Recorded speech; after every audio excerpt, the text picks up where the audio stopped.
Yeah, so a driving force with all of our innovation has been we want to do things slightly different than our competitors.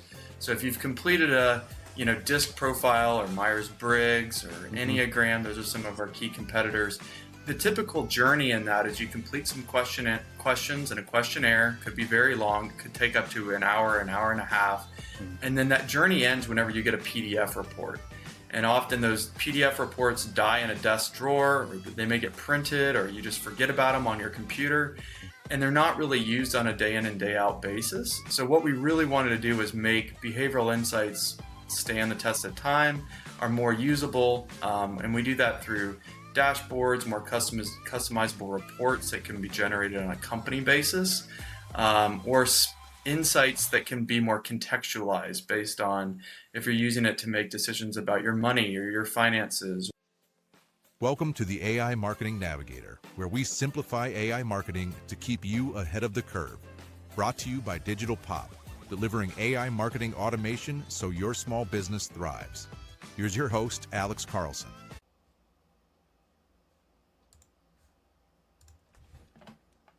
What is up, everybody? Welcome to another episode of the AI Marketing Navigator. This is your daily compass in the ever-evolving world of AI marketing. Okay, navigators, today we are exploring the fascinating intersection of AI, behavioral science, and personalized marketing with someone who's been at the forefront of this technological evolution.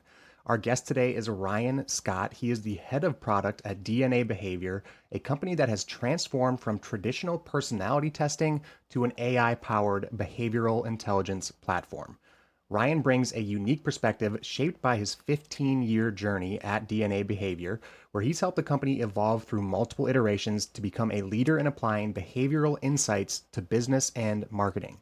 With his background in both technology and behavioral analysis, Ryan has pioneered innovative approaches to personalized marketing that leverage AI to predict and respond to individual behavioral styles.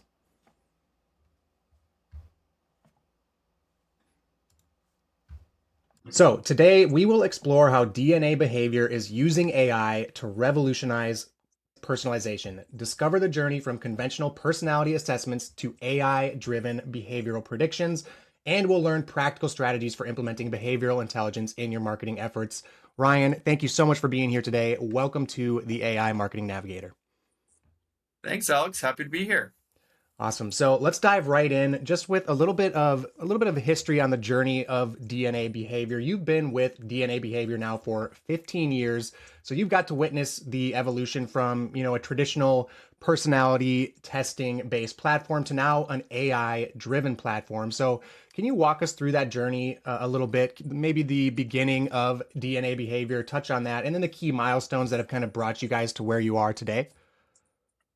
Yeah, happy to. Yeah, so whenever I started DNA, the business actually started in Australia, and Hugh Massey, the founder, he moved it to Atlanta because we were doing a lot of research work at the time with Georgia Tech. I happened to be a student at that point, and they were at the process of needing a few interns to help with some bulk data processing. So I thought it would be an interesting first job. I applied, and the rest is history. That first project is quite interesting because it kind of tells a little bit about our journey. Back in the day, I mean, there was a lot of people that were completing behavioral profiles that didn't even have a computer, no internet connection, and definitely no email. So they were actually faxing in PDF reports or PDF forms where they've actually checked the box or ticked the box of a questionnaire. And then we used to use a lot of interns in order to manually key that in, and then process it on a server that we had in our office and then send back the results. So that's kind of how it started. The company has had about 4 different evolutions. Um, we've kind of built onto it as we went along. So our first instance, it really was just workplace talents. Then we added a lot of behavioral finance insights, and then we differentiated ourselves with the money insights that we had. Started to do some financial services work with enterprises. Then we built one platform that combined the two. So then we had business insights and the financial behavior insights all in one platform. We rebranded as the Behavior and Money Insights Company with that launch. And then now we have a whole new process that's all AI driven. And then now we're much more enterprise grade and more big data centric. So that kind of shows the journey of how we've iterated 4 times and why I didn't get bored just working at the same company for 15 years. Of course, that's amazing. I love the story of how flexible and adaptable that DNA behavior has been, and how key that I think that has probably been to your guys' success. What were some of the early signs in that fourth iteration, in this latest iteration? What were some of the early signs that AI was going to become crucial to DNA behavior's business model? And kind of an attachment to that question, what was the first major aha moment with AI that kind of convinced you that this was the next direction that DNA behavior was going to take? Yeah, so a driving force with all of our innovation has been we want to do things slightly different than our competitors. So if you've completed a disc profile or Myers-Briggs or Hmm. Enneagram, those are some of our key competitors. The typical journey in that is you complete some questions and a questionnaire, could be very long, could take up to an hour and a half, Hmm. and then that journey ends whenever you get a PDF report. And often those PDF reports die in a desk drawer, or they may get printed, or you just forget about them on your computer, and they're not really used on a day in and day out basis. So, what we really wanted to do was make behavioral insights stand the test of time, are more usable, and we do that through dashboards, more customizable reports that can be generated on a company basis, or insights that can be more contextualized based on if you're using it to make decisions about your money or your finances, or if you're in a new relationship and you want to work with your new spouse, or if you're in a new job and you want to work more with your manager. That's kind of how we differentiate ourselves, is just using more of the data that's behind the insights in order to help people make better decisions.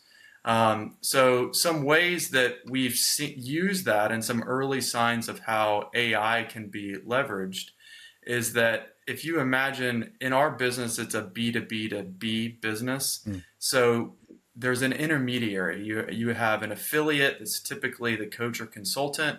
They're the ones that are trained in the boots on the ground. So our business is all about attracting and signing up new coaches and consultants that can use our platform. They're the ones that ultimately know the enterprise relationships and are on the boots on the ground there. So our job is to make our platform as easy to use as possible for them, because they're the ones that are actually using it to generate the ultimate win for the client. So there's a lot of switching costs for firms whenever they want to switch to a new provider. Hmm. So if you imagine if you're a coach or consultant out there and you've worked at a large company like AT&T or Coca-Cola, we do a lot of business with Cox Enterprises in Atlanta.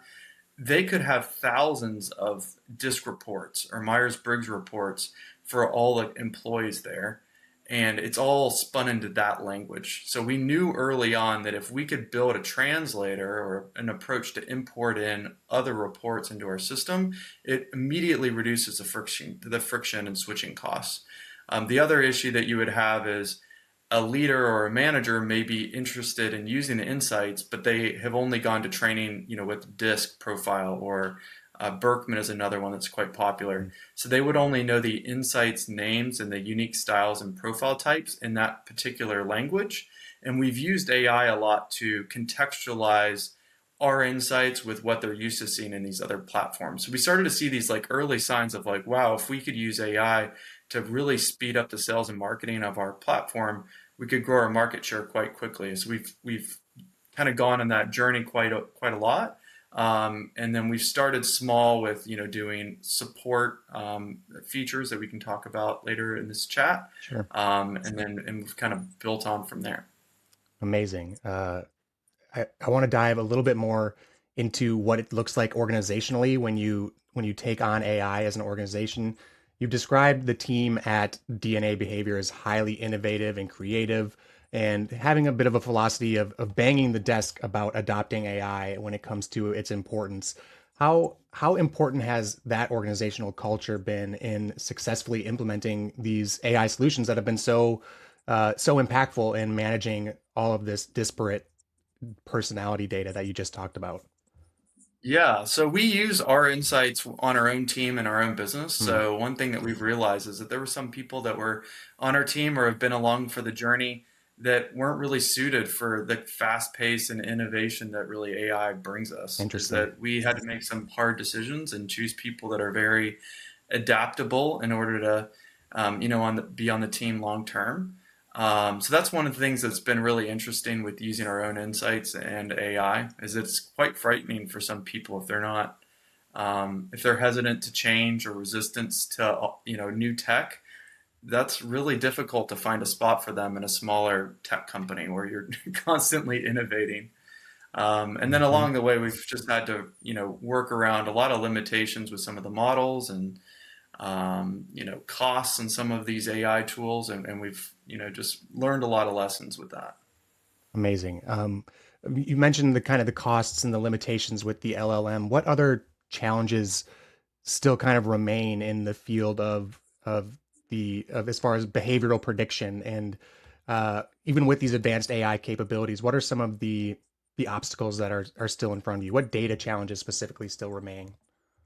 Yeah. So like some of the early on stuff that we've had to work around is from a cost perspective, you know, about a year and a half ago, the costs were completely different to what they are now. Mm, We're seeing that the costs of running some of these models, especially since there's a lot of models that you can run locally, the costs have gone down dramatically.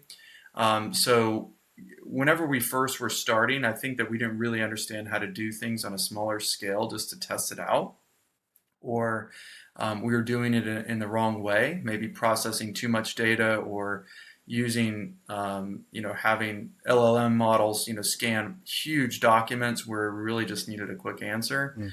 mm, So that's some things that we've learned along the way. We're doing a lot of standardization and data processing actually on local machines now. So before we get it into the cloud or get it into the hands of an LLM, we'll use Llama models that are just running locally on a computer, hmm. and we will just streamline all the data into CSV files before we load it up into a cloud service. That's really helped us save a lot of money on costs. I love that. And then using our doing R&D with custom chat GPTs before we put them into a paid API model. That's another way that we've learned. And then also just changing a lot of our responses from the custom APIs. So they're all JSON based, not unstructured text. That's also just reduced the amount of hallucinations that we're getting out of the model and just keeping it so it's, very short responses that are not super, super costly. Amazing. So much technical goodness there for any of you listeners out there who are looking to streamline and save costs. That's those were great insights. Thank you, Ryan. Clean up the data before you're feeding it into these APIs, before you're feeding it into the high cost LLMs. Do what you can locally with either custom GPTs, llama based open source models. Just so much gold there, listeners. Take notes for sure on that section.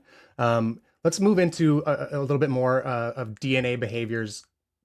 One of your guys' core offerings, digital scan, which is really kind of bringing in the AI power to your behavioral prediction. And can you give us a little breakdown exactly what is digital scan? How does it work as far as this AI tool that predicts these behavioral personas?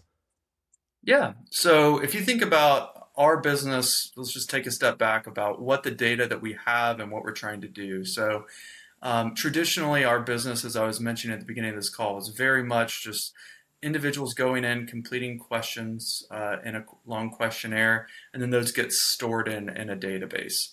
Regardless of if somebody completed their profile on a PDF file that was faxed in 15 years ago or a week ago, that data is backwards compatible in our database. So over time, we had about 3.5 million responses for that questionnaire, Mm, and they're all compatible with each other. So we have insights on, how someone approaches decisions and works in the workplace, and are they creative or commanding? Are they patient? Are they trusting? All those kinds of core behaviors. We have 3.25 million people in the system and 4,000 insights that measure them. So it's a pure machine learning algorithm that we were able to develop on that. So we were able to analyze the insights that describe someone and how we could predict those insights using pure demographic data. So what we're able to do is develop this custom algorithm that whenever you have an input of a person's name, and job title and some information about their company and background, we can predict those same insights as if they were completing the traditional questionnaire. And we wanted to make everything so it's seamless and backwards compatible, because then if someone had completed a profile behind that, yesterday, we'd be able to compare, how well the insights work well together, how accurate it is. And also, if you want to do comparisons between two people or people on a team, you could do that whether if someone was digitally scanned or did complete the full questionnaire. Amazing. That's fascinating. Thanks for listening to the AI Marketing Navigator. Ready to simplify your own marketing automation? Digital Pop helps make it happen so your small business can scale your marketing fast. Learn more at thedigitalpop.com.